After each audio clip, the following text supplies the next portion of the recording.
আব্বা মাই তোমার দেখে, তাড়াতাড়ি হও তাড়াতাড়ি হও।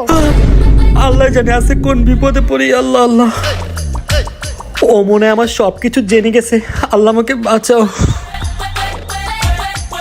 কালকে রাত্রে আমার বন্ধু আমাকে জোর জবরদস্তি ড্রিঙ্কস করিয়ে দিয়েছিল। তুমি রাগ করবে তাই বলিনি। আরে আব্বা এই কথা না তো। আরে ওই দিন জরিনা আমাকে বার্থডে ট্রিটের কথা বলে অফিস থেকে লাঞ্চে নিয়ে গেছিল। আমি কিন্তু একদমই যেতে চাচ্ছিলাম না। আরে আব্বা এটাও না। তোমার ওই গুচির ব্যাগটা 70,000 টাকা দাম আসতেছিল উইদাউট ট্যাক্স। তোমার যাতে মন খারাপ না হয় তাই মাস্টার কপি নিয়ে আসছি। আরে আব্বা এটাও না।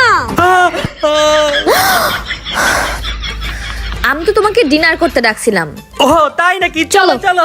এখন মনে হয় কথাটা কমপ্লিট করে নেওয়াই উচিত। বাবা তুমি ওদিকে যাও। আচ্ছা। কি যেন বলতেছিলা? বলো, বলবে কেন?